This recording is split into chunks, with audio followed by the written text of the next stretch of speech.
Hai, Assalamualaikum. Saya Muhammad Hakimi bin Kamarul. Saya Tayyip Nazikri bin Tayyip Amir.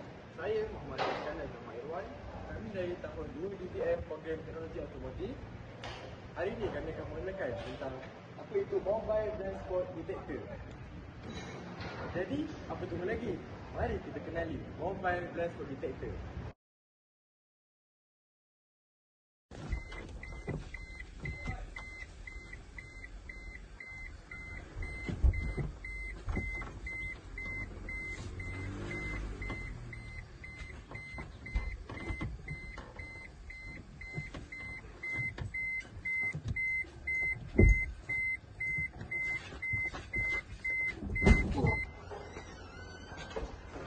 Waduh, mana ni? Apa tu? Pelanggan kita belakang tu tak beriba tadi. Aduh, Syed. Macam mana bilang kita belakang ni? Aku di beriba, aku tengok dah kanan kiri. Tapi saya tak bunyi.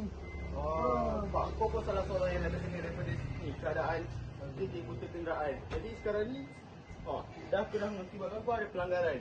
Jadi kalau kau tanya aku, solution kan, kereta ni kita perlu upgrade kepada sistem iaitu nama dia Mobile Blind Spot. Yang lebih bagus dan lebih efisien. Kau nak tahu tak macam mana kegunaan nanti blind spot tu? Macam mana? Apa, nanti aku tunjukkan dekat dalam model dia. Jom. Okey, baik.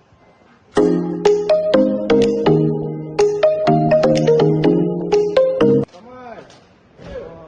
Hai, ni Zat, kenapa ni? Ni aku nak berkor ni. Ni set tahun set ni dah ada belakang kenangan tadi. Dah apa teka? Mesti dia reverse dengan kereta belakang kan? Betul. Okey, Syed, sebabkan tadi sistem tu benda ni patutlah pakai kat tu punya kereta. Apa benda ni? Ni nama dia. Mobile Blind Spot Detector. Apa kegunaan ni? Gunaan dia? Okey, belakang. Aku satu. Warahmatullahi wabarakatuh. Dan selamat sejahtera. Saya Muhammad Iskandar Muhammad. Pada hari ini saya nak terangkan tentang projek saya iaitu Mobile Blind Spot Detector. Projek saya jalankan projek ini ialah untuk sebagai alat bantuan mengajar. Untuk alat bantuan mengajar untuk menggunakan sistem Mobile Blind Spot ini dengan lebih mudah untuk belajar dan guru-guru memahami tentang sistem Mobile Blind Spot pada hari ini. Jadi seperti yang kita tahu, sistem Mobile Blind Spot hari ini adalah disebabkan terlampau canggih dan susah untuk diterangkan dalam untuk mengajar anak-anak murid tentang sistem ini. Kemudian, sebab apa saya menjalankan projek Mobile Blind Spot pada hari ini? Disebabkan pertama, statistik di negara menunjukkan kemalangan yang menyebabkan blind spot adalah salah satu kemalangan yang tertinggi. Jadi, saya bersama penilai saya mengambil inisiatif untuk menjalankan projek ini untuk pelajar dan guru-guru lebih memahami dan apa bahaya yang akan datang jika kita tidak memberi peka tentang projek ataupun membuka tentang titik buta kenderaan. Okey, baiklah. Seterusnya, sebelum kita menggunakan fungsi di mobile detector dan juga safety booth, tapi disebabkan projek ini di bawah kadar penggunaan yang poten yang rendah, jadi sebabkan projek ini ialah BBM, bantu mengajar. Baiklah, betul, terima kasih. Okey, di sini kita boleh lihat switch on off iaitu digunakan oleh warna kuning, iaitu apa? Apa dia Syed warna kuning?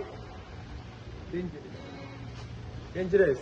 Kerana switch on off ni bersambung dengan Arduino Uno dan juga bateri. Ini ialah Arduino Uno. Masa mulanya ialah otak untuk buzzer dan juga motion sensor. Jika kamu boleh lihat di bawah ini ada Arduino Uno. Sini dekat sikit. Okey, kami meletakkan di bawah ini kerana penggunaan Arduino Uno sangatlah sensitif. Tapi apabila dipasang di kenderaan sebenar, kami akan meletakkan di atas dashboard.